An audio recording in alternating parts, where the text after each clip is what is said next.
this is Manny P, and this is my review on the Skullcandy Crusher 360s. Made with surrounds bass. Okay, so here's my opinion about the Skullcandies. They're at $300. I think it's a hefty price tag to pay for a pair of supposedly affordable headphones. These are based off of the original Crushers. I got the tan and the black, which I think it's a pretty good looking set of headphones. The materials on them are of high quality. I mean, I think they're pretty good. I mean, they're up to standard to a higher quality set of headphones. I have other reasons why I don't agree with the $300 price tag, but you can see here the band's made out of metal. This is all metal construction. I mean, the only part that's plastic is the side ear cups. That has a plastic stripping, but everything across it is all metal. So I mean, they're pretty durable. So far as your buttons, you got your volume up, you got your volume down, and then you got your play button. On the Crushers, the regular Crushers, that's the power button also. Your power button on this one is over here. To shut it down, you hold it down, watch it go cycle through, bars will go down. Watch it cycle up, bars will go up, then you wait for it to blink blue, which means it's linked to a device. So far as the case, they give you a nice hard shell carrying case, which they should. I mean, that's what more of the premium brands do. And got your case in here with all your cords. You can pull the case out. It has a Velcro on the inside, and I'll show you how the case looks with the headphones in there. So just fold them up, put them in. They fit right in. I mean, so far as them folding like this is very convenient. You don't even need the case sometimes. I mean, I've been using them for about a week already. In some cases, I put them in my pocket and carry them that way. So far as the way they fold, very convenient.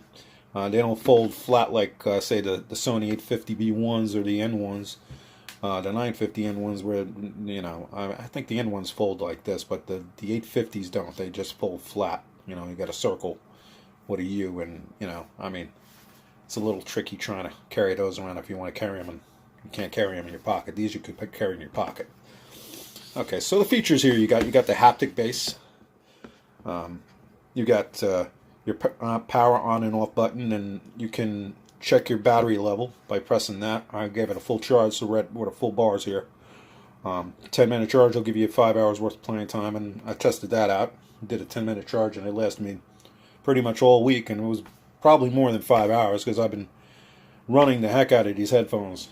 I've been playing every genre of music. I played dance, hip-hop, metal, classical, just to get an idea what the sound quality is on these headphones are. If they can handle all genres and all different types of digital recording, analog recording, to see how they sound with those different types of frequencies and compressed files running through it. And for the most part, it does a pretty good job. I'd say about 90% of the music that I did play in it deciphered it pretty good. The bass is good no matter what you play, but there's some degradation in some of the recordings that are older, and say they're not, you know, a high digital quality type of recording. It doesn't. If it sounds not that good, it's not going to sound not that good on these headphones. You would need like a set of Sonys or Bose to achieve that. So that's the whole thing with the audio quality, and is if it's a good recording, they sound great. I mean, separation is decent. It's not spectacular, but it's decent. You get some separation in there.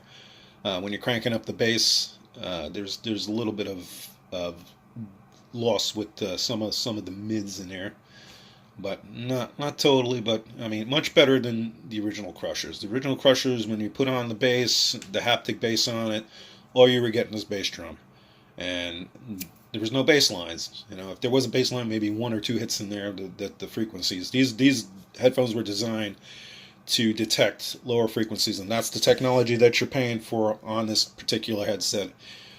Is the technology they threw in to decipher those lower frequencies. So you're getting a lot of the bass lines in there, along with the bass drum kicks. Now, if you crank it on full blast, you're going to get mostly bass drum kicks and a lot of boominess from the bass lines. So, when I set it at a level of say 3 or 4. Just enough to get that vibration in there and feel it in your head, but still get a nice clean sound of the bass. And you do that right here with the side cup. You'll see if I'm sliding up, I got it on full blast. I can slide it down. So I need a good grip on that. So if I'm sliding up, you can slide it down. So it works pretty good. If it's on my head, it works great. You can tweak it just a little bit. I think it on this end of the spectrum with the crushers, when they come up with the new lower cost crushers, they should make that a standard item. I think that works better than the slider. I was a little sketchy about it at first, like, oh man, they put a touch pad on the side of the ear cup. You're not gonna get it right. But believe it or not, these work better than the sliders, and you can really tweak it, to how much bass you want, just a tiny bit or just full blast, and it works pretty good. The sensitivity on it and the accuracy is good on it.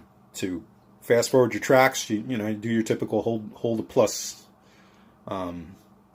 the volume up button down for a few seconds, and it'll go to the next track. Same thing with going back, is holding the minus button, volume down button for a few seconds, and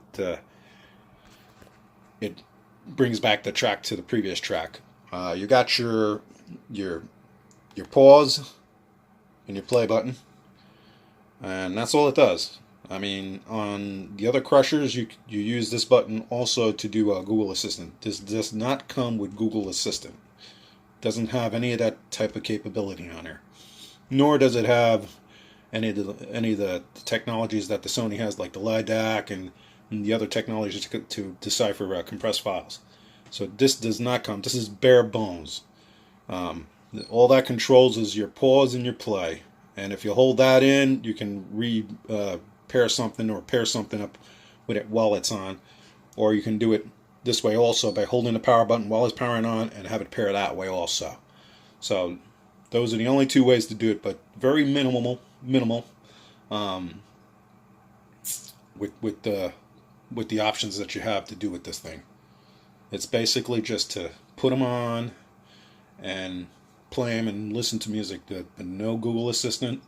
You can't link more than one device on these headphones. So you got to go into your settings, disconnect the one that you're listening to on, device you were listening to on, and then go on to the other device, go back into your settings, and hit it to reconnect it to that device. You ask me, that's a pain in the ass. I don't like it. The original crushers that I had could link to two devices. You shut one off and play the other one, and it automatically link to the device that you wanted to play on. And the venues have that capability. These don't. And I had tried the venues, but the venues to me were like Hesh 3s with noise canceling. And the noise canceling was okay on the venues, but like I said, I guess Skullcandy's trying hard to get out there and come with some stuff that's premium, but they're trying to use their strong points, and they say it's for those Skull Crusher fans that like that heavy bass. This is a special edition set of headphones that they're putting out for people that want just heavy bass, and they don't care about those technologies. They don't care about Google Assistant. They just care about the sound. But for me personally, $300, I better see all that. That's my opinion. So that's pretty much about it. Like like I said, the build. I think they're a good looking set of headphones. The build quality is good. Um, I like the way these buttons work. You know, hit that once to get your battery levels. I mean, it should tell you audibly also, because I know there are other headphones they do that. You tap on the button and it tells you where your battery levels are at. So other than just listen to me, Skull Candy, other than just hitting that button to have to take them off and look at them to see that you got a full tank of battery power, as I would put it. It should be telling you audibly in year two. You know, you shouldn't have to take them off to see that. Another thing, Skull Candy. I'm talking to Skull Candy on this point. You should make a dedicated app like Sony does, like Bowles and Wilkins does, and Bose, where you can tweak around with the sounds. I mean, you can do that on Google Play anyway. You can go into your settings and go into Equalizer and mess around that way. But you know, they should have their own dedicated app. This way, if there's you can update these things all the time, and they never get outdated. I mean, it's just I know if I'm spending this kind of money, I want something that's going to last me a long time, and I don't have to buy a set of headphones for another 2 or 3 years. So, I mean, so far as the build quality, I think you won't have to. I mean, what's good about Skullcandy is that they put a 2-year warranty on it. So, you got 2 years of use out of them. If anything goes crazy with them or goofy with them, you can always contact Skullcandy and complain and give them an earful, and they'll most likely probably send you another set of headphones or repair the ones you got. So that's my take on the Skullcandies. Nice set of headphones. I mean, premium quality materials. Heavy bass. I mean, to the point where it can get kind of boomy. What else? I mean, like I said, they're a good looking set of headphones. The only gripe that I got is that they could have thrown a little more options into the headset. They could have put Google Assistant when you check your battery, make it audible in the earphones, a dedicated app, maybe even noise canceling. Because I mean, at this price point, you're getting noise canceling. It shouldn't be safe for the $179 venues. I mean, they should have just went out. My opinion, they would have hit it out of the ballpark if they went 100% of the way with these headphones.